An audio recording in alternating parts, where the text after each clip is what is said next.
Bismillahirrahmanirrahim. Assalamualaikum warahmatullahi wabarakatuh.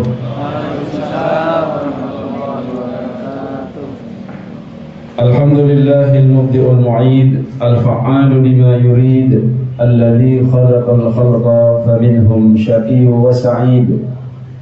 Fahadha qarrabahu lihadratihi wa hadha ashqahu fahuwa ba'id. أشهد أن لا إله إلا الله وأشهد أن محمدا عبده ورسوله أفضل الرسل والعبيد اللهم صل وسلم وبارك وكرم على حبيبنا وشفيعنا وقرة أعيننا محمد وعلى آله وصحبه وسلم تسليما كثيرا أما بعد. Yang saya muliakan, yang saya hormati para alim, para ulama, para asatid, ustadz, ustadzah, guru ngaji dan para murid yang bisa menghadiri pada acara pagi hari ini. Yang saya hormati Bapak Camat beserta jajarannya, Bapak Dandim, dan para hadirin Bapak Ibu sekalian yang alhamdulillah pada kesempatan kali ini kita diberikan kesempatan kembali untuk belajar bersama, mengingat apa yang sudah kita pelajari dulu kala. Mungkin kita pernah belajar hal ini di waktu kita duduk di sekolah atau mungkin di kuliah, yang mana materi yang kita akan bahas pada kesempatan pagi hari ini adalah berkaitan dengan nuzulul Quran, yaitu berkaitan dengan keutamaan Al-Quran, bagaimana kita sebagai seorang mukmin dan muslim memiliki kewajiban dan juga bermuamalah dengan Al-Quran sebagai kitab suci pedoman hidup agar kita selamat hingga nantinya menghadap kepada Allah Subhanahu wa Ta'ala. Amin, Allahumma amin. Bapak Ibu, alhamdulillah sudah hampir melewati 20 hari kita nih, dan sudah masuk di 21 Ramadan. Semoga 20 hari kita berpuasa ini sudah bisa menjadikan hati kita lebih sejuk, lebih juga menikmati puasa kita, termasuk Qur'annya sudah mulai dibaca kembali, bahkan mungkin sudah yang khatam 3 kali nih, atau belum mulai. Nah, ini yang repot nih, lupa Ustaz, belum mulai nih khatamannya. Semoga nanti setelah kajian ini langsung mulai Al-Qur'annya pun mulai dari juz pertama lagi karena sudah khatam bisa, atau karena belum mulai, oh iya lupa sekarang ini nuzulul Quran ya. Nah, ini pentingnya untuk saling mengingatkan. Baik, ikhwatul iman jemaah sekalian, masuk kepada definisi. Semoga kelihatan, kalau tidak kelihatan cukup lihat saya saja. Jadi Al-Quran ini secara definisi, secara bahasanya disebut dengan bacaan ya. Berasal dari kata qara'a, yaqra'u Qur'anan, yaitu bacaan yang dibacakan berulang-ulang. Dan hebatnya Al-Quran ini panjenengan baca bolak-balik nih loh, tidak bosan. Tidak bosan. Beda kalau bacanya ini baca novel, baca buku apalagi buku pelajaran nih. Oh, tambah cepat bosan. Baca 3 kali ini pun ingin mungkek pun ini. Tapi kalau Al-Quran ini luar biasanya, bagian dari ijaznya, mukjizatnya niku kalau dibaca, kalau memang hatinya bersih, niku kangen. Makanya kalau ada orang kakek-kakek niku, Mbah zaman dah bosan apa? Udah hatam balik lagi, hatam balik lagi katanya. Justru ketika ditanya seperti itu, yang ndak cu, Mbah ini nek wis tutup juz 30, ini wis kangen kapan ya bisa baca Al-Baqarah lagi. Karena ada ta'alluq. Jadi Al-Quran ini kalamullah, firmannya Allah. yang diturunkan kepada Rasulullah Muhammad SAW yang bernilai ibadah bagi pembacanya. Jadi kalau dalam definisi terminologinya dalam bahasa Arab itu adalah Al-Quran huwa kalamullah al-munazzal ala nabiyina Muhammadin sallallahu alaihi wasallam biwasitati Jibril al-muta'abbad bitilawatihi. Bedanya baca Quran sama baca hadis, Bapak Ibu. Kalau baca hadis, baca saja ya nggak dapat pahala. Tapi kalau baca Quran, pahalanya oleh Allah Subhanahu wa taala diberikan per huruf, bukan per surat. Kalau per surat nanti Al-Baqarah nggak laku. Soalnya satu suratnya isi 2 juz setengah, Pak. Langsung mikir, oh, nek mau corong juz setengah, suwe oleh cairan nih. Nah, tak mau coba kulullah aja ngake, lumayan cair didik-didik tapi sering. Ini kadang manusia itu begitu, Bapak Ibu. Akhirnya sama Allah Subhanahu wa taala melalui Rasulnya menyampaikan Rasul ini. Man qara'a harfan min kitabillahi falahu bihi hasanah. Barang siapa orang yang baca satu huruf saja dari kitabnya Allah, maka baginya satu kebaikan. Maka kata Nabi, la aqulu alif lam mim harfun. Saya tidak mengatakan ketika panjenengan membaca alif lam mim itu satu huruf. Walakin alifun harfun, tetapi alif satu huruf, walamun harfun dan lam satu huruf, wa mimun harfun dan mim satu huruf. Itu dibaca biasa sesuai dengan yang diajarkan Nabi, kan? Apalagi dibaca dalam sholat, oh tambah banyak pahalanya. Makanya ibu-ibu, bapak-bapak kalau tarawih cari yang panjang-panjang, sholat nopo yang pendek-pendek yang dibaca. Nah ini harusnya ibu-ibu suka yang panjang-panjang. Walaupun panjang kadang cerdas nih gitu. Belum langsung takbir, imamnya takbir, Allahu Akbar, ditunggu dulu, ngobrol dulu sama teman. Ya apa, shopping ya. Amin, berhenti dulu ngobrolnya. Nanti dilihat baca ada ini. Kalau baca, Sabbihisma rabbikal a'la. Wah, ngobrol lagi itu. Nunggu mau selesai baru takbir. Allahu Akbar, lumayan lah, dapat satu kortingan separuh rakaat gitu ya. Harusnya Bapak Ibu, kalau ingin dapat pahalanya banyak, imamnya takbir itu Allahu Akbar, kita langsung takbir Allahu Akbar. Nah, dapat bacaan pahalanya imam tadi. Jadi kalau panjenengan ingin khatam Al-Quran dalam sholat, walaupun tidak hafal Al-Quran, bisa menggunakan Al-Quran yang ditaruh di depannya. Apalagi sekarang ada di HP gitu. Pokoknya gerakannya kalau ikut Madhab Syafi'i jangan melebihi 3 gerakan besar. Ini kan gerakan besar. Kalau jenengan garuk-garuk kan gitu.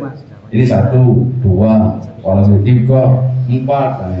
Kalau cuma ini begini, jari ini walaupun sampai garuk-garuk kan 1, terus garuk sampai belincir itu nggak apa-apa. Kenapa? Karena dianggap gerakan kecil. Nah kalau pakai HP berarti 1, terus begini nggak dihitung nih. Karena dalam Madhab Syafi'i itu yang dihitung membatalkan sholat itu 3 gerakan besar berturut-turut. Jadi kalau kita ngambil langsung dibuka kan, passwordnya pakai ini, jari bisa dibaca. Bismillahirrahmanirrahim. Nah, mungkin sholat tahajud. Tapi kalau di telepon suaminya jangan diangkat. Si sholat. Nah ini ketinggalan batal itu. Ikutannya macam-macam sekalian. Al-Quran ini firman-Nya Allah. Dan ketika diturunkan Al-Quran ini ibadah limanya sekalian sebagai mukjizat. Mukjizat itu melemahkan orang yang kufur dan tidak mengimani terhadap Al-Quran. Bahkan dulu ketika Al-Quran turun, banyak sekali sastrawan orang-orang Arab yang ahli dalam bahasa Arab yang biasanya membuat syair-syair itu pensiun. Kenapa? Karena sudah tidak mampunya ini Al-Quran ini. Pun tidak mampu, angkat tangan sebetulnya. Nah, baik. Lalu kenapa kalau 17 Ramadan itu identiknya sama nuzulul Quran, gitu nggih? Bahkan ada perayaan-perayaannya di masjid-masjid mengingatkan agar kita ini punya kewajiban kepada Al-Quran. Kita ini punya kewajiban membacanya, mentadabburinya, apalagi mengamalkannya.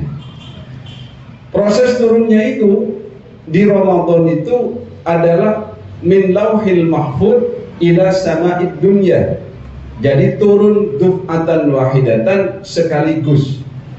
Adapun tanggalnya ada yang mengatakan 17, ada yang mengatakan 21. Itu perbedaan pendapat antara para ulama sirah atau dalam sejarah. Dan itu jangan terlalu dibuat engkel-engkelan. Yang penting kita meyakini inna anzalnahu fi lailatul qadr. Quran itu diturunkan di Lailatul Qadar. Kapan Lailatul Qadar? Lailatul Qadar ada di Ramadan dan cocok dengan dalam surat Al-Baqarah, syahrul Ramadan alladzi unzila fihi al-Qur'an. Di bulan Ramadan itu diturunkannya Al-Qur'an. Kemudian turun lagi dari langit dunia kepada Nabi kita Muhammad SAW secara berangsur-angsur, munajjaman. Jadi sesuai dengan asbabun nuzulnya. Misalkan Nabi ditanya tentang apa, dijawab oleh Allah. Mungkin ada peristiwa apa, turun Al-Quran itu sesuai dengan peristiwanya itu. Itu ikhwatal iman ada hikmahnya.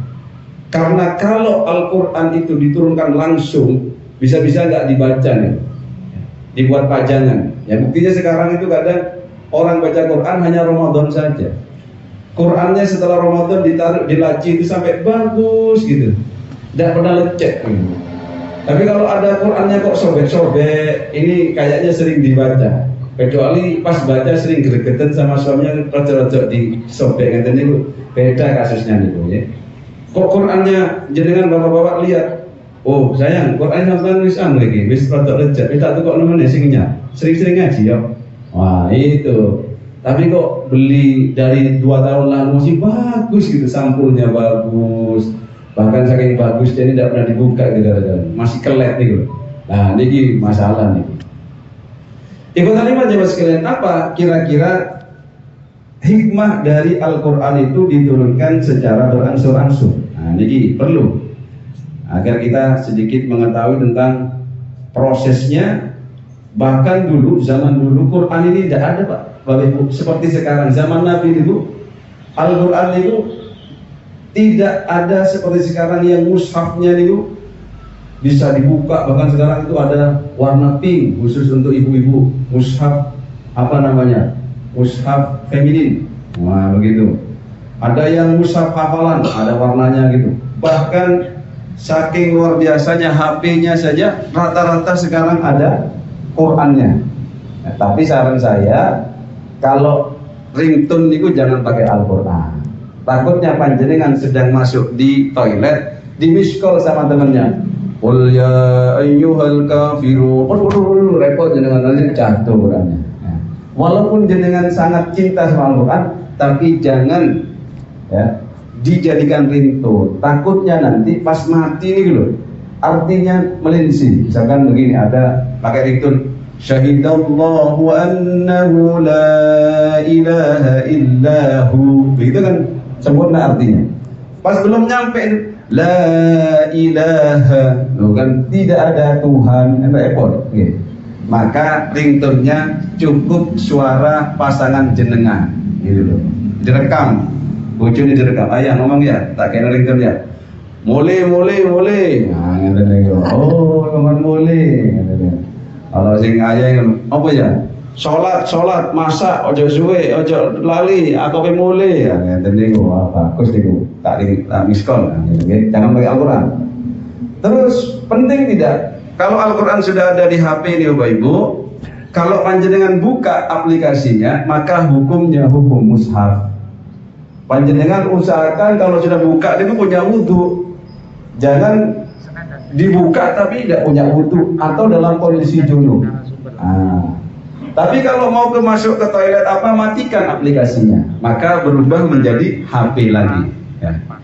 Nah, kalau bapak-bapak ini penting, sehingga kalau nanti pulang mau berangkat kerja, walaupun sudah berangkat 5 kilo, HP-nya ketinggalan, langsung balik lagi kan biasanya gitu. Balik lagi, dimarahin sama istri. Oh sampeyan nek HP ae balik, coba bojone nak gak balik. Wah, Loh dek, aku nih gak masalah HP balik iki. Soalnya aku ini gak iso atur itu Al-Quran. Maksudku mas, iku HP ku ono Qur'ane. Aku mari apa sak jam ngaji. Aku mari sholat duhur ngaji. Aku nek gak bareng HP iki gak enak aku. Alasan itu balik. Bisa buat alasan biar gak ketoro, gitu loh. Dari bojone, wah memang suamiku religius. Padahal di alasan tok. Lumayan lah daripada untuk tapi ada yang gini-gini lah. Itu lebih lumayan alasannya. Ibadah lima jamaah sekalian, perjuangan Quran menjadi mushaf itu panjang juga Bapak Ibu. Jadi zaman Nabi tidak ada mushaf. Jadi semuanya dihafal, bahkan ditulis tertentu saja. Nulisnya ada di pelepah kurma, ada ditulis di kayu-kayu itu. Tapi luar biasanya para sahabat itu Quran turun talaki zaman Nabi, dihafalkan. Bahkan nanti kalau sudah ada kabar, ada surat baru itu, ayo datang ke Nabi untuk mengambil hafalan. Ada sahabat itu yang tidak mau nambah hafalannya kecuali sudah mengamalkan ayat-ayat yang sudah dihafal sebelumnya. Nah, ini jadi nambah hafalan, nambah amalan. Yang repot itu hafalan tidak nambah-nambah, amal juga nggak nambah. Nah, ini repot. Minimal itu nambah hafalannya walaupun amalannya masih berjalan. Ikhwatan iman sekalian, kemudian dalam prosesnya Al-Quran ini mengalami proses yang luar biasa, termasuk hikmah dari diturunnya Al-Quran berangsur-angsur ini memudahkan para umat ini menghafalnya mudah gitu. Tidak langsung satu belum begitu langsung delok ini pun trauma. Wis ngapal ini, wis ngapal cicilan hutangnya ke apal-apal ini. Dan langsung trauma. Tapi kalau diangsur-angsur seayat, 3 ayat, 4 ayat itu mudah untuk menghafal. Makanya ada metode menghafal Quran itu secara berangsur-angsur. Lalu ada hikmah tafsir yang lain. Misalkan ketika Allah Subhanahu wa taala menurunkan pengharaman khamr, nggih. Khamr niku napa, Bu? Pak. Wine niku. Kalau zaman sekarang khamr niku wine. Nabi bahasa Arabnya niku nabi. Nabi niku fermentasinya anggur yang mana harganya setahu saya setelah saya mendapat informasi kalau sekarang itu satu cangkir bisa 300.000. Satu cangkir sedikit aja. Saya nanya ke murid itu, emang apa bedanya wine itu sama oplosan itu? Ya kalau gelingnya sama Pak Ustaz. Justru lebih keren yang oplosan itu, ini cepat mati nih, udah ada ukurannya. Tapi kalau wine itu mahal, kasih di sini enak Pak Ustaz, anget katanya. Makanya dikasih es itu, wah sensasinya beda gitu. Maklum secangkir 300.000. Ini kalau panjenengan belikan air galon bisa buat keramas. Yang gitu ya. Kalau saya beli itu haram nih Bu, haram. Cuman di kalangan orang Arab pada saat itu, kalau ada tamu disuguhi nabi atau khamr itu suatu penghormatan. Bayangkan sekali, panjenengan bertamu disuguhi minuman harganya 300.000. Kan penghormatan nih. Bukan cuman air mineral yang harga 500 sama permen. Ulang serik semuanya, ada serik bertamu ke sana. Tapi beda kalau minumannya aja 3 macam, ada jus, panas dingin, wah luar biasa kan? Itu luar biasa. Sampai orang-orang sekarang yang masih pencinta Nabi itu, sampai botolnya ini buat hiasan. Jangan kalau lewat perumahan Galaksi gitu, saya pernah lewat Galaksi itu, kelihatan botol wine-nya itu dibuat hiasan di atas rumahnya nih, di apa? Lemarinya nih, karena itu bangga mereka bisa minum minuman yang harganya ratusan juta. Coba jenengan ingat-ingat di rumah pakai hiasan botol Clio nggak? Lemarinya botol ini nggak bangga ya, saya senari ngombe Aquase dibuat ngeten mawon nggih. Tapi kalau itu botolnya bagus dibuat hiasan, oh wong soge rek ombenane ratusan juta ini, nah gitu. Tapi kan itu tidak boleh dibanggakan oleh orang Islam, gitu. Karena itu sesuatu yang diharamkan. Maka orang Jahiliyah pada saat itu, karena mereka itu tahunya itu tidak ada masalah, maka mereka membanggakan hal tersebut. Maka kata iman, Allah menurunkan pengharaman khamr itu langsung haram, begitu enggak? Tapi Allah cicil, ya. Allah cicil itu yang pertama diingatkan secara halus dalam surat An-Nahl, wa min thamaratin nakhili wal a'nabi tattakhiduna minhu sakaran wa rizqan hasana inna fi dzalika la'ayatan liqaumin ya'qilun. Kata Allah, dari buah kurma dan anggur itu kamu buat minuman yang memabukkan, dan ada juga dari situ rezeki yang baik. Tapi sesungguhnya pada demikian itu adalah benar-benar ada tanda kekuasaan dari Allah Subhanahu wa taala. Itu sudah sindiran halus nih, halus. Kalau orang yang sensitif itu, oh, ada apa ini, gitu ya. Kemudian mereka bertanya kepada Nabi, yas'alunaka 'anil khamri wal maisir. Mereka bertanya kepada wahai Muhammad tentang apa itu hukumnya khamr itu, nabid itu, wine itu. Begitu juga apa itu hukumnya berjudi. Zaman itu umum Bapak Ibu. Jadi judi kanteannya sama minum tadi. Jadi tidak ada judi minum susu itu tidak cocok. Jadi judi kanteannya khamr cocok. Kemudian kata Allah dijawab, qul, katakan Muhammad, fihima ithmun kabir wa manafi'u linnas. Di dalam keduanya itu ada dosa besar, tapi ada juga manfaat untuk manusia. Tetapi wa ithmuhuma akbaru min naf'ihima. Dosanya itu lebih besar daripada manfaatnya. Jadi kita harus akui memang orang kalau mau dibius itu kan pakai sesuatu yang membuat dia hilang ya akalnya itu biar nggak sakit. Soalnya kalau dibius itu dia nggak terasa, tahu-tahu sudah dibelek gitu aja gitu. Tapi kalau nggak dibius itu sakit. Lihat itunya saja, aduh, mau pingsan dia. Nah, itu salah satu manfaatnya untuk obat-obatan yang mana terpaksa, kalau terpaksa itu nanti darurat hukumnya. Akhirnya kata iman itu orang yang faham, orang yang cerdas pada saat zaman jahiliyah itu, ketika dikatakan wa ithmu ma akbar min naf'ihima, itu sudah berhenti tidak mau minum. Tapi yang lain masih minum gitu. Biasa karena belum ada pasti gitu. Akhirnya ada kasus pas sholat teler gitu. Mungkin sebelum sholat minum lapas loki, pas sholat itu teler gitu, geliang gitu ya. Akhirnya ada ayat, ya ayyuhalladzina amanu la taqrabus salata wa antum sukara hatta ta'lamu ma taqulun. Wahai orang-orang yang beriman, jangan engkau mendekati sholat sedangkan engkau sedang dalam keadaan mabuk, sehingga engkau tahu apa yang diucapkan. Karena dalam sholat itu kan ada rukun yang dilafadzkan, baca Al-Fatihah, baca doa-doa. Kalau teler ya baca sembarang kali itu, ngomel barang.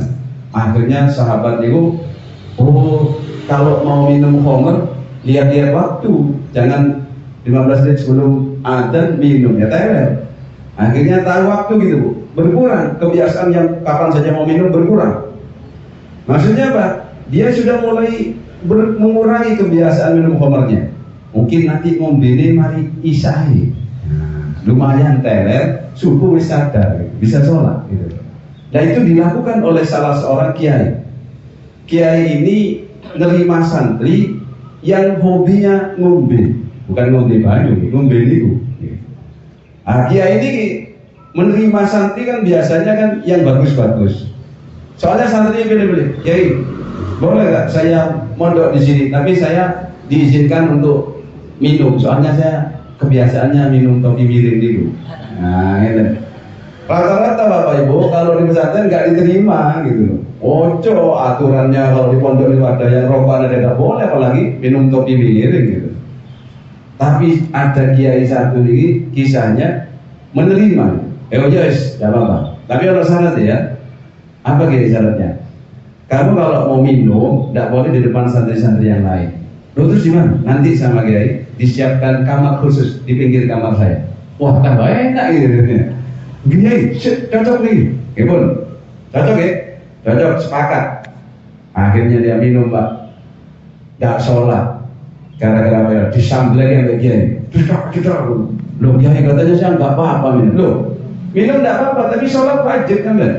Nah, ngeten gini. Akhirnya niru nih Pak. Akhirnya ayo ngombe kok, mari isya ngombe. Nah, udah mulai berkurang. Akhirnya disentuh Pak, dalam artian dikasih pemahaman. Lama-lama nih udah tahu ketok nih. Loh, mana kok gak pernah ke kamar VIP? Hotel gay belum tobat. Nah, ini kenapa? Ini bertahap Pak. Kalau panjenengan yang mau berhenti sesuatu itu kadang juga harus bertahap. Keharaman itu kan banyak nih. Misalkan hobi belanja yang mengandung riba. Hobi itu tidak bisa kalau nggak belanja. Tiap hari ingin mencet aja, etit gitu loh. Ingin belanja hari ini, bayarnya kapan-kapan katanya kan. Belanjalah sekarang, bayarnya nanti. Pakai apa Bu? Biasanya Bu? Later. Gitu. Akhirnya suami yang gemeter. Ya. Kenapa? Dengan kapit paket gitu datang jadi, waduh apa menegi bojo gigi. Ya, Dek, belanja tok terus digini Pak. Sama langsung mengkerut dari Pak. Wis Mas, sampean tahu beres tok. Wis gak usah dipikir. Sing penting gampang kayak aku 1 juta ya kan model. Saulan tak 1 juta tok, urusan cukup gak cukup aku sing ngatur. Wah, tapi nek guri niku tagiane numpuk. Lah akhirnya nek bojone niku sing istrine mati sing nanggung sinten? Bojone sing lanang niku. Akhirnya gak ora dimeneh dhek. Nyicili utang istri kapok dari bojone niku. Kota Liman, ini hikmah nggih. Harus bertahap Bu. Katanya suaminya, Dek, tak apa sampean belanja, tapi ojo sering-sering yo. Saulan ping 3 wae. Oh iya Mas, ya Mas. Nah, akhirnya Dek iso dikurangi. Jarene iku ono riba Dek. Dosa Dek. Aku enggak masalah jane, tapi aku didosoe. Sampeyan ayu-ayu ngene Dek, nek dicelup nang rokok iku langsung weh elek Dek. Saiki wis rada awal lagi dicelup. Nah, akhirnya bertahap Bapak Ibu. Sama misalkan panjenengan punya anak yang kecanduan game, kecanduan game itu dibatasi. Sekarang kalau mainnya sekian, besok sekian, nanti dibatasi sampai terkontrol. Nah, itu suatu yang mubah. Kalau suatu yang haram, bahkan ada yang begitu. Ada orang itu di pesantren tertentu itu yang kecanduan narkoba, itu nggak langsung di stop. Dikasih dikit-dikit, dikurangi terus dimandikan, kemudian diterapi, dikir akhirnya sembuh. Nah itu salah satunya meniru hikmatut tasyrik dari pengharaman khamr. Karena kalau sudah mendarah daging itu berat, berat itu. Ibadah iman akhirnya ada peristiwa yang membuat pengharaman khamr itu menjadi haram mutlak. Waktu itu ada perselisihan antara kaum Aus dan Khazraj karena dia berjudi sambil mabuk-mabukan, akhirnya tawuran nih. Nah, ini tugasnya Pak Dandun ini tawuran nih. Langsung dicekeli itu karena tawuran, dilihat apa ini penyebabnya? Oh ternyata khamr. Akhirnya turun surat Al-Maidah ayat 90, ini mengharamkan secara mutlak. Ya ayyuhalladzina amanu, wahai orang-orang beriman, innamal khamru wal maisiru wal ansaru wal azlam rijsum min amali syaitan fajtanibuhu la'allakum tuflihun. Kata Allah, wahai orang yang beriman, sungguh meminum khamr, berjudi, berkorban untuk berhala, mengundi nasib dengan panah, semua itu perbuatannya syaitan. Maka jauhilah perbuatan-perbuatan itu agar kamu mendapatkan keberuntungan. Nah, sejak ada itu Bapak Ibu, dikatakan diriwayatkan itu Madinah itu seperti becek dengan khamr. Kenapa? Karena dibuang itu semua khamr. Iman itu kalau sudah masuk dalam hati orang, itu sudah tidak peduli rugi tidak rugi itu. Kalau orang masih belum beriman, ini mau dibuang satu guci harga khamrnya itu 100 juta kan mikir, emang nih 100 juta. Tak dolari kok lumayan duit digawe mangan pecel. Ini bukan garuk, dibuang semua itu sampai becek katanya. Madinah itu seakan-akan becek dengan khamr. Lah ini kota iman, kewajiban kita sebagai muslim terhadap Al-Quran itu tidak cukup hanya dibaca, tidak cukup hanya ditadabburi. Maka ketika dikatakan dalam surah Al-Furqan, wa idh qala ar-rasulu ya rabbi inna qaumi ittakhadhu hadzal qur'ana mahjura. Ya Rabb, sesungguhnya kaumku telah menjadikan Al-Qur'an ini dilupakan. Akhirnya gimana kok bisa dilupakan? Padahal zaman sekarang cetakannya macam-macam, banyak, bahkan di HP-nya ada Quran. Bahkan saking canggihnya niku sekarang ada pulpen itu untuk belajar ditunjuk ngeten niku. Ngaji pulpennya nggih, tunjuk. Akhirnya kesenangan nunjuk, gak ngaji Bapak Ibu. Pulpennya tok sing ngaji. Jare malaikat, iku sing mlebu surga lah pulpennya ae nek ngono. Wong gak tahu ngaji. Padahal katanya nawiru buyutakum bi qiraatil Quran. Bahwasannya sinarilah rumah kalian dengan bacaan-bacaan Al-Quran. Tapi sing moco itu bukan MP3-nya saja, ya orangnya juga harus baca. Jangan cek laptop sing moco. Bagaimana Qurannya itu? Nanti juga kalau kita perhatikan interaksi kita dengan Al-Quran ini gak cukup hanya baca. Hanya kalau ada zamananya, ini Ramadan ini prioritasnya apa Ustaz? Apakah khatam atau bagaimana? Kalau bacaan panjenengan sudah bagus, silahkan punya target khatam. Kalau bacaannya belum bagus, usahakan tahsin. Tidak hanya target khatam, tapi bagaimana memperbaiki bacaan sehingga semakin tahun, semakin lama, semakin baik bacaannya. Sehingga Bapak Ibu, kalau bacaannya bagus, itu jenengan bacakan ke suaminya yang sedang marah, itu berhenti marahnya. Tapi kalau bacanya nggak bagus, tambah marah itu, nggak ngefek soalnya. Makanya katanya Quran itu gunanya untuk orang iman itu bukan hanya sebagai pedoman hidup. Bahkan dikatakan dalam surah Yunus ayat 57, ya ayyuhan nas qad ja'atkum mau'izatun min rabbikum wa shifaa'un lima fis sudur wa hudan wa rahmatun lil mu'minin. Wahai orang-orang manusia, telah diberikan kepada kalian, datang kepada kalian nasihat terbaik dari Tuhanmu, yaitu dalam Al-Quran. Dan juga bisa menjadi obat bagi siapapun yang punya penyakit dalam dadanya. Jadi penyakit itu Bapak Ibu bukan hanya penyakit darah tinggi, kolesterol, asam urat. Justru kadang bikin orang tidak bahagia itu gara-gara punya penyakit hati. Penyakit hati itu contohnya yang bikin orang tidak bahagia itu penyakit hasad.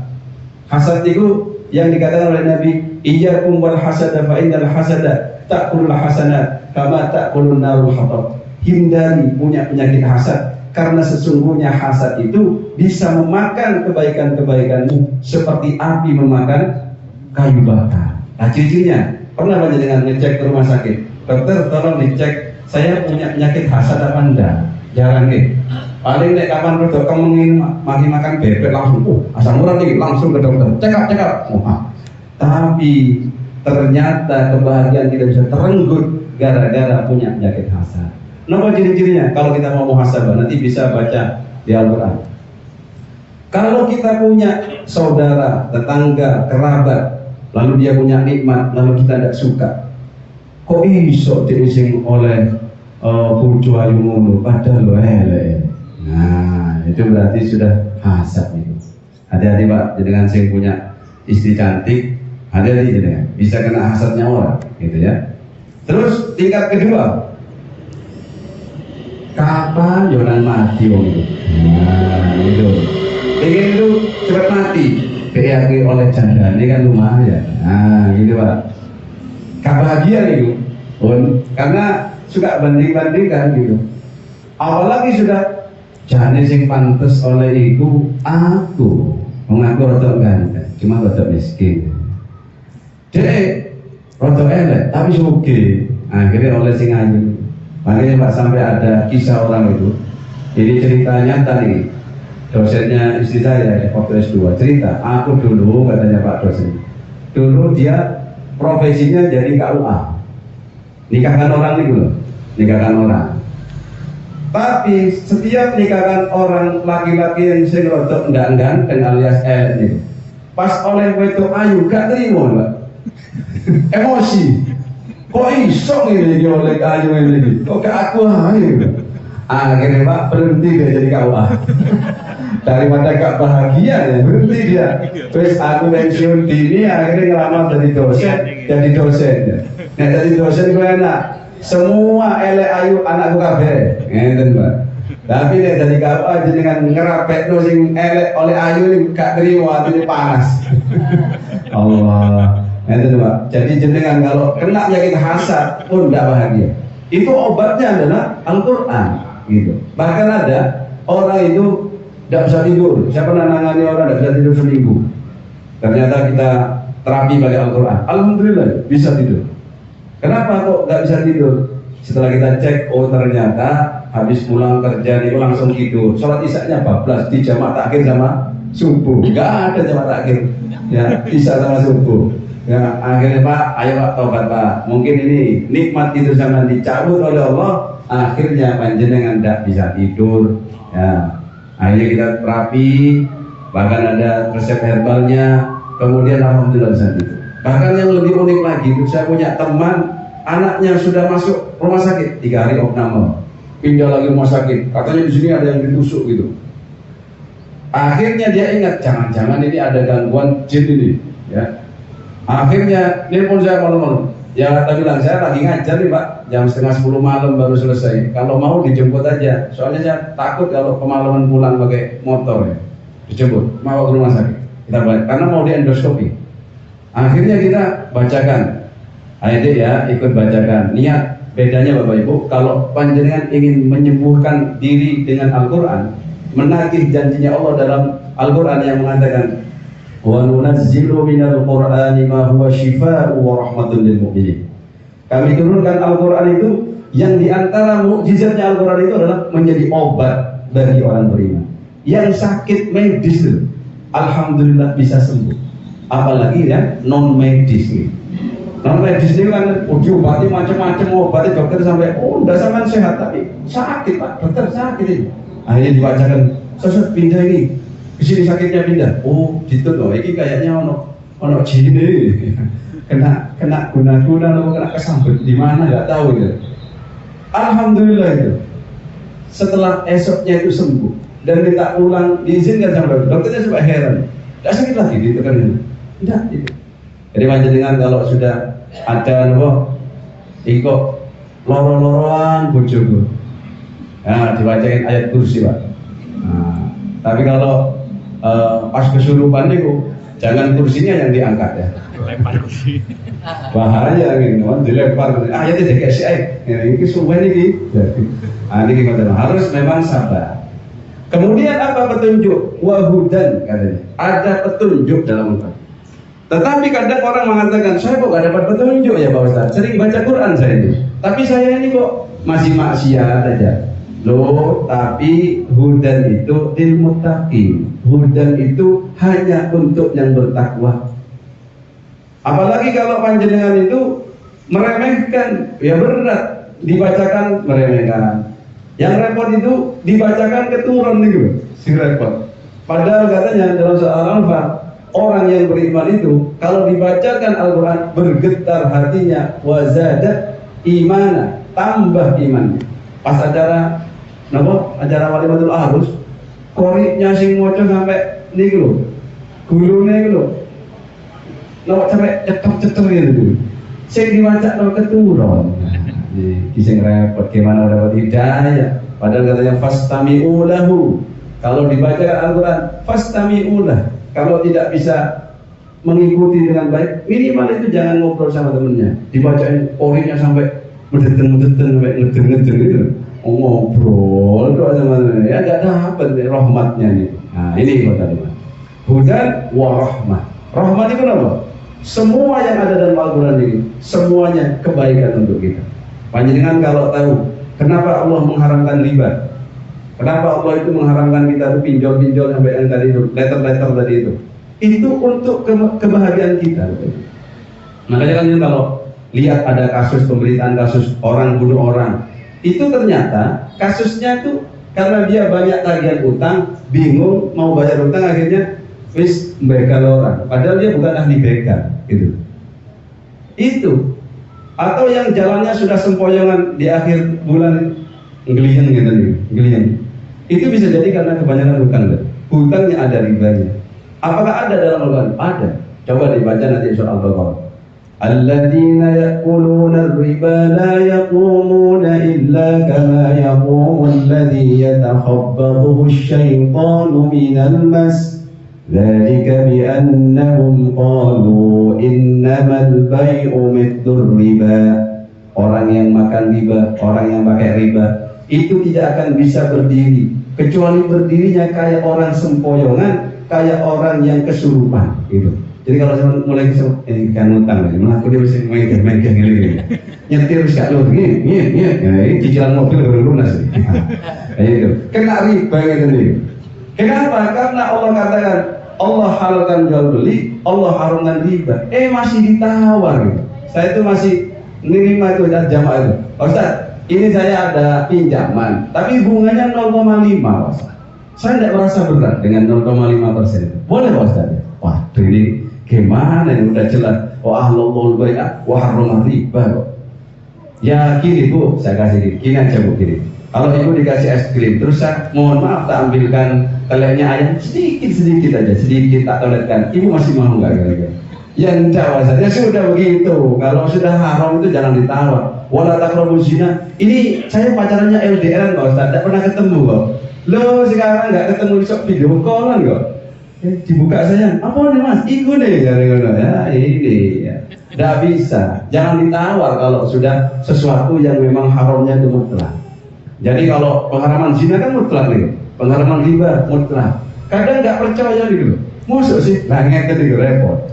Nah, dikandani sampai Gusti Allah gak percaya. Padahal itu mau idotul mirrofikum. Ini pertanyaan. Termasuk kita kalau punya masalah, itu semuanya jawabannya adalah cuman bagaimana kita mengambil, mentadabburinya. Karena kewajiban kita kepada Al-Quran itu tidak hanya baca, tadabburi, lalu dapatkan makna dan pesan-pesannya, amalkan. Itu. Nah itu repotnya. Kita kan belum pernah nih, mungkin yang sudah hatam sekali saja. Baca dari Al-Fatihah sampai An-Nas sama artinya. Pernah sudah? Siapa yang sudah khatam ini? Seperti itu. Belum. Kalau belum, harus dimulai. Harus dimulai. Karena kadang itu kalau baca Quran, Yasin, sinetron mulai, Shadaqallahul Azim. Wah, apik mama iki maca. Ngaji bendina cuma seayat gitu. Dia Shadaqallahul Azim. Ini repot. Ini enggak ngefek Bapak Ibu. Harus memang katanya Iqra'ul Quran fa innahu ya'ti yaumil qiyamah syafi'an yasadi. Baca Al-Quran itu karena nanti hari kiamat akan datang memberikan syafaat bagi orang yang biasa membaca. Makanya tadi orang yang lalai dalam Al-Quran itu orang yang tidak punya waktu untuk membaca Al-Quran. Orang yang lalai kepada Al-Quran itu adalah orang yang tidak pernah mentadabburi isi Al-Quran. Dan orang yang lalai dan sangat durhaka kepada Al-Quran ketika diberikan hukum dari Al-Quran itu tidak mau laksanakan. Contoh nih, karena saya praktisi di hukum waris. Kalau jenengan pernah dengerin 93,8 Suara Muslim, itu kalau biasa Rabu sore saya ngisi fikih waris. Konsultasi waris rata-rata masalah tok. Jarang sing datang itu, Ustaz saya dapat warisan banyak. Ustaz mau berapa? Gitu. Rata-rata masalah tok we. Nggih. Biasa ini sing ketoro banget tentang Al-Quran itu ketika dikasih tahu, ini pembagiannya 2:1. Ya, laki-laki punya keistimewaan dari Allah, dapat warisan 2 kali lipat dibandingkan perempuan. Sing jare wae ini. Oh, wis gak usah dibeda-beda no. Anake padha anake kok, wong tuwae padha beda-beda no. Wah, ini pasti misalkan, loh Bu, ini ada dalam surat An-Nisa. Niki ada yusikumullahu fi auladikum lidzakari mithlu hadzal unthayain. Ini contoh mawon, semoga enggak terjadi di sini. Allah berwasiat bahwasanya warisan yang laki ini 2:1. Wis gak An-Nisaan, pokoknya padha aja adil. Wah iki piye? Repot iki. Apalagi karena yang laki niku anak bungsu. Setuju enggak awakmu padha? Ya setuju Pak. Mari ngono. Loh Bapak kok mau tadi? Tak enak Pak, Ustaz. Wah, yang suka setuju. Nah, terpaksa ngerundel tidak. Ada lagi itu. Kan dalam waris ini kan paman niku, paman kalau anak perempuan ndak ada anak laki-laki kan nanti asobanya lari ke paman nih. Pas lihat 100 juta nih loh, abot yang mau dikasihkan paman nih. Terus berdalih ngaten. Lho Pak D lak wis oleh warisan lho Mbah. Kok apa dikei bareng? Itu. Ini sebenarnya hukum Islam itu. Dan warisan itu udah dikasih oleh negara kebebasan. Mau ada pengadilan negeri, ada pengadilan agama dalam urusan waris. Tapi tidak semuanya yang pilih pengadilan agama itu, ya. Orang Islam itu tidak semua pilih pengadilan agama. Kadang pilih pengadilan negeri yang notabene-nya itu pembagiannya sama rata. Padahal sama negara sudah diberikan fasilitas, dilindungi sesuai keyakinan. Nah itu kadang apa itu. Nanti kapan-kapan kalau mau bahas waris, ini bisa lah, okay? Apa enggak? Biar agak panas suasananya itu, karena urusan waris itu panas, setannya gede soalnya. Ya, panas dan kalau nggak dapat warisan tambah panas lagi. Tapi enaknya kalau nggak punya warisan, itu nggak belajar belum waris pun tidak masalah. Makanya mahal. Belajar waris. Wis kak, lapo aku miskin, bapakku miskin, mbahku yo miskin, kalau warisan belas. Ini. Tapi kalau ada warisan semangat belajar. Insya Allah begitu. Jadi kalau ada hukum dalam Quran, mari kita cerna, kita imani, jangan banyak diprotesi saja. Apalagi kita tentang. Ini nanti sama dengan alum kita. Jadi ketika nanya hukum, ada orang itu nanya hukum ke Nabi, dijawab sama Nabi, begini hukumnya. Tidak puas dia, nanya ke Abu Bakar Siddiq. Loh, sama, karena sumbernya sama. Gak puas lagi, nanya ke Sayyidina Umar. Kata Sayyidina Umar, kamu sudah nanya sama Nabi, gimana jawabnya? Begini. Kata Sayyidina Abu Bakar sudah, begini. Oh ya, tunggu ya jawaban saya. Dijebol tempat dan apa ditebas. Ini nih, saya kan cocoknya mati sama ini. Dijawab Nabi, gak percaya. Dijawab Abu Bakar, apa Umar ini apa? Umar itu masih levelnya di bawah mereka. Ini gak berarti sampai itu gak iman sama gua. Ini istimewa yang melayu daripada mati. Gitu. Jadi gitu. Nanti sama itu nanti dengan alam taro ilal ladzina utu nasiban minal kitab yud'auna ila kitabillahi liyahkuma bainahum. Ada orang yang kita minta hukum. Pas dikasih, tsumma yatawalla fariqum minhum wa hum mu'ridun. Nah, jadi kewajiban kita Quran itu dibaca, ditadabburi, kemudian diamalkan. Kalau sudah bagus, bacanya bagus, pasti baca dengan kalau belajar di waktu-waktu telat seperti ini kan ada nomor sorong ya. Saya punya murid waktu itu usia 73 tahun. Ya tidak lulus-lulus, soalnya kalau jam itu ngobos. Gimana ya? Jadi kan kenapa? Untungnya pun tidak ada. Ngobos terus ya. Jadi tapi semangat katanya dia. Kenapa? Bapak pensiunan TNI beliau, angkatan laut. Kenapa kok semangat? Iya Pak. Soalnya saya itu mesti kalau di mana-mana dikira ustaz, disuruh ngimami saya. Soalnya dia jenggotan, tampilannya kan repot jenengan. Jenengan kalau nggak siap jangan tampilan ustaz, disuruh ngimami aku yang berdek yang ada. Ini pun melayu. Serius nih kalau nggak. Akhirnya saya belajar semangat ustaz. Minimal tuh kalau ngimami itu ya bagus Pak, semangat ya Pak. Gitu memang. Harusnya itu tidak ada kata terlambat untuk belajar. Soalnya sekarang TPQ di wisuda tidak ngaji lagi loh. Kenapa? Sudah lulus ya? Sudah wisuda? Gitu. Nah, akhirnya karena sekarang sudah lulus itu, gak ngaji. Padahal sekarang itu ada program-program yang mana yang belajar sama-sama tua, gitu loh. Jadi enak, lucu. Pas ngaji guyu, tuh lucu ada ini. Udah tua ya, Pak. Tidak apa-apa. Dalam kebaikan itu tidak boleh minder. Bahkan Allah SWT dikatakan dalam satu hadis itu dari Rasulnya, alladzi yaqra'ul Qur'an wa mahirun bi ma'asaratil kiramil bararah. Orang yang baca Qurannya bagus sesuai dengan apa yang diajarkan Nabi, digolongkan bersama para malaikat yang mulia. Walladzi yatata'u fihi wa huwa 'alaihi syaqqun falahu ajran. Orang yang mau belajar Al-Quran sampai terbata-bata dia bacanya itu, sampai merasakan capek gitu. Karena capek Ibu, saya punya kakak kelas itu suruh baca tabat, ada itunya itu kan ada hamzah itu ya. Itu tabat itu. Sama guru saya almarhum Sarwida itu. Ono cesi, mesti ono cesi. Malah dibaca gini, tabat tes gitu. Tempel. Nah itu soal nih. Nah itu belum kol-kola itu kalau salah, dia teman-teman kita kalau Qul huwallahu ahad, mendal, gak bisa itu, dipendalkan apa takak gitu. Nah, kepala takak itu masya Allah, itu perjuangan. Tapi kalau sekarang model kayak gitu dilaporkan polisi, kan? Ustadznya kena hukum ya, didenda 3 juta besok bayar. Mau gaji DPG 300, gitu. 300 jadi tunggal. Akhirnya jadi ustadz, wes besok setoran, bapak tabah, ya bataya, robat haro, bayaro, setoran bapakmu. Akhirnya bayar ini. Oh ini guru bayar mak, ini jadi ustadz orang setoran bapak tabah, ya bataya, robat haro, bayaro. Nggak setoran ya, pun ditambahin sama ustadznya sama ibu, pun kasihan lah. Makanya kita ini mensupport semua kegiatan-kegiatan yang berbau dengan Al-Quran. Semoga kita nantinya kelak mendapatkan syafaat dari Al-Quran. Mohon maaf ada saya kekurangan. Sudah hampir 40 menit tidak terasa. Walaupun saya sudah merasa ini sudah mulai nggak cekel. Kalau nggak cekel berarti sudah pegel. Alias sudah rotok ngorong-ngorong dikit ini. Monggo kalau memang ada pertanyaan atau ada testimoni bisa dipersilakan. Waktu dan tempat saya persilakan.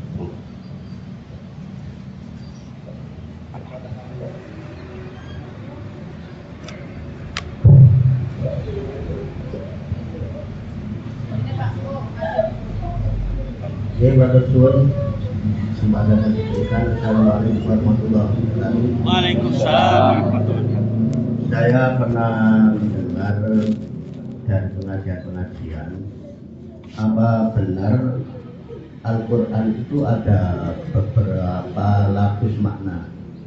Contohnya makna tersurat, tersirat, dan terserat. Apa itu benar? Kalau benar, maksudnya bagaimana? Terima kasih. Assalamualaikum warahmatullahi wabarakatuh. Waalaikumsalam. Surat Baik teman-teman jemaah sekalian. Jadi kalau makna tersurat dan tersirat contohnya begini. Jadi kalau panjenengan cari hukum di Al-Quran itu, ada nggak di hukum Al-Quran itu dilarang ngaplok orang tua? Nggak ketemu, gitu. Yang ada itu wala taqul lahuma uffin wala tanharhuma. Jadi yang ada di situ adalah orang tersebut dilarang mengucapkan atau kalau di kongkong itu, nah tukokno minyak, iya bu. Anak, yo, ini syaitan. Nah, itu masuk ufin. Yang bentak nggak boleh, tapi memang nggak ada, nggak boleh mukul, nggak ada. Itu tersirat. Kalau tersuratnya nggak boleh bentak, nggak boleh tapi tersiratnya, apalagi ngaplok. Ada bu, orang tua dikaplok anak ini. Ya Allah, kita tobat kalau punya anak seperti itu. Jangan anaknya yang disuruh tobat, ibu dulu tobat. Takutnya jenengan dulu sering ngaplok anaknya. Soalnya anak itu sering dari orang tuanya pas anak sakit.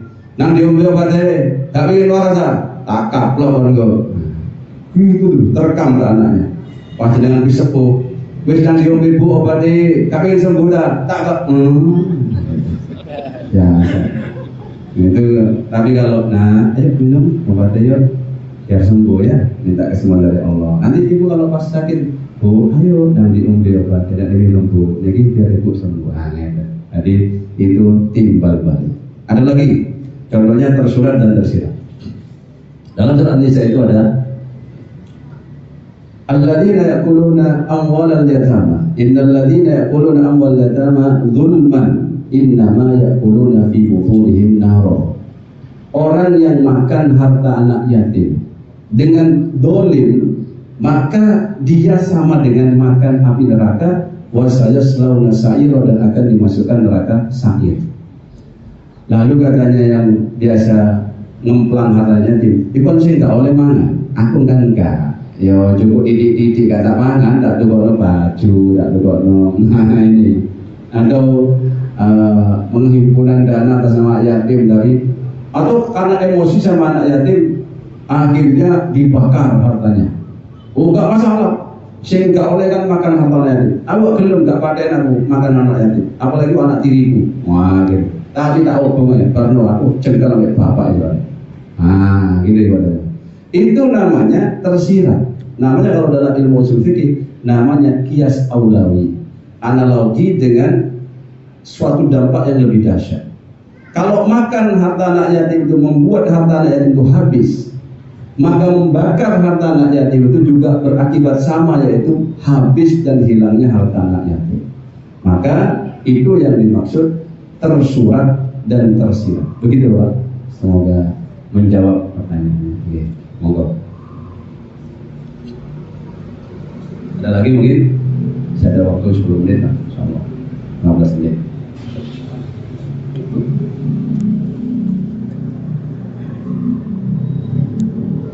Mari sih. Iya. Angel ini. Nah, ini Pak Ustaz. Iya, Pak. Jadi selama ini kan saya memang sering menangani kasus di PA sama PN.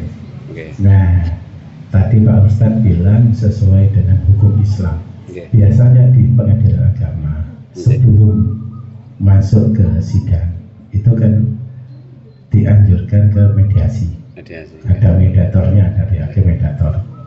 Nah, itu kalau hukum Islam itu kan pembagian seperti contoh tadi Pak Ustadz bilang laki 2, yang perempuan 1.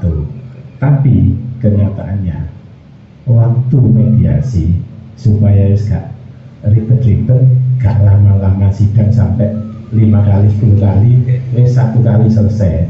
Tapi harus kesepakatan bersama, yaitu satu-satu itu dibagi rotong. Nah, itu menurut hukum Islam.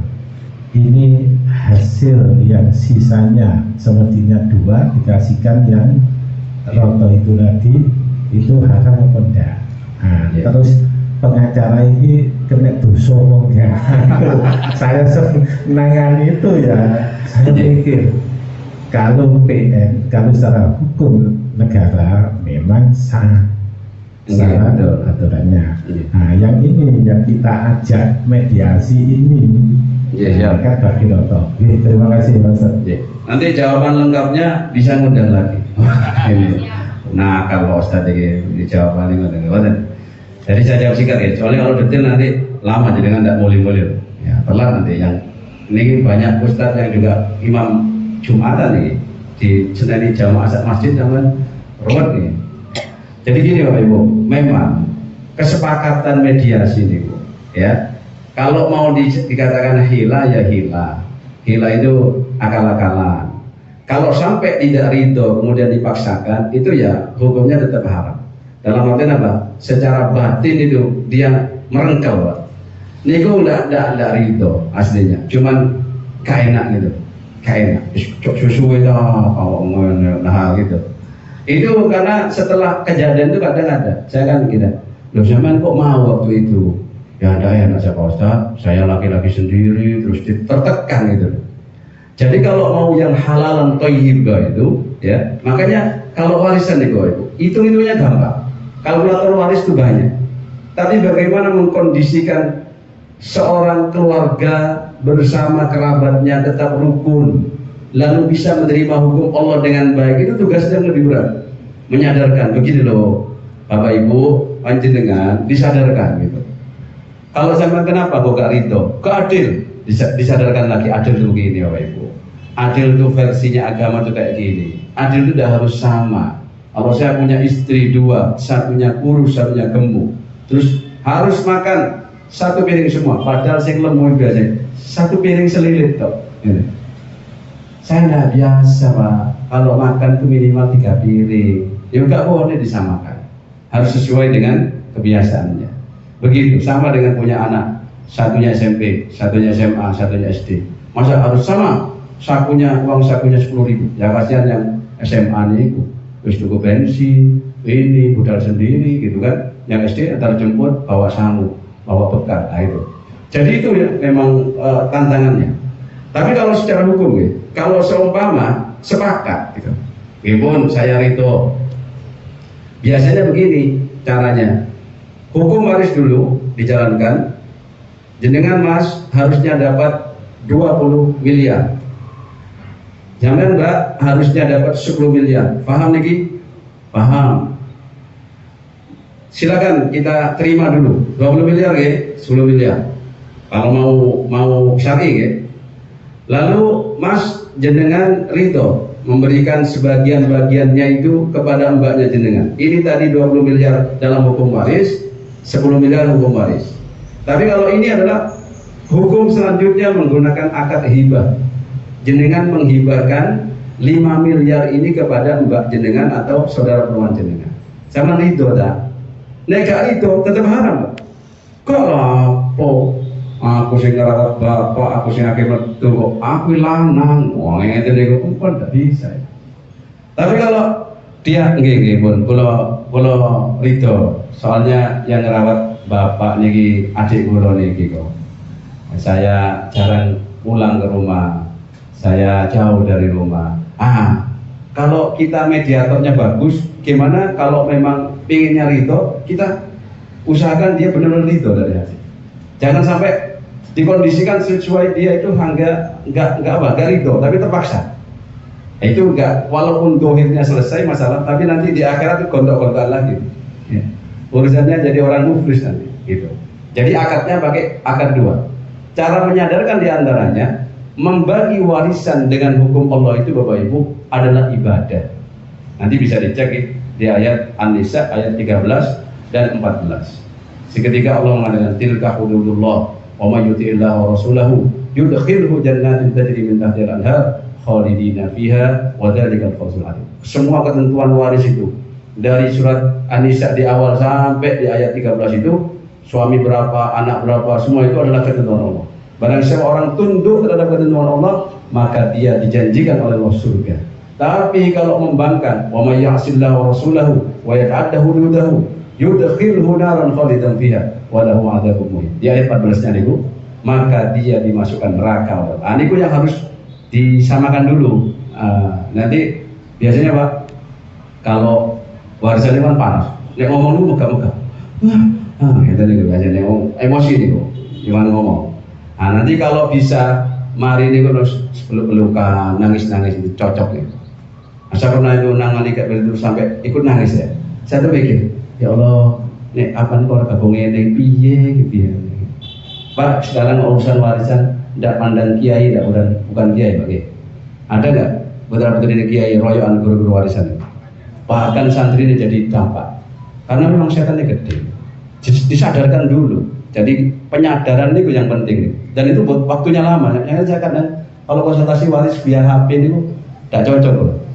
Pun sampean datang kapan? Kalau terpaksa jauh pakai Zoom gitu, pertemuan Zoom, pakai Zoom. Gitu. Kalau masih bisa datang, bisa. Kita mending tatap muka. Karena kita lihat Pak, kadang itu ada anak itu pengen nyudutkan ibunya pakai ustadz gitu. Wah ini bahaya ini anak ini. Kadang itu cari justifikasi gitu, pembenaran. Karena ibunya jual harta warisan dengan harga murah, ditekan sama anaknya. Ya menggunakan kita harus lihat itu dari mimiknya, cara penyampaiannya itu kan kita bisa feelingnya ada. Tapi kalau via video call kan nggak bisa, apalagi putus-putus itu. Ya nggak bisa. Apalagi ditulis sampai keriting kan itu. Deket ya. Terus dikasih jawab tidak paham. Aduh, gara emosi ini. Ya, sing konsultan ya emosi, sing takon emosi repot gitu. Ya, insyaallah gitu Bang. Semoga dimudahkan semuanya. Mohon maaf segala kekurangan. Semoga ilmu yang sedikit ini bermanfaat dan berbarengan dengan hidayah Allah Subhanahu wa taala. Subhanakallahumma wa bihamdika asyhadu an la ilaha illa anta nastaghfiruka wa natubu ilaik. Wassalamualaikum warahmatullahi wabarakatuh.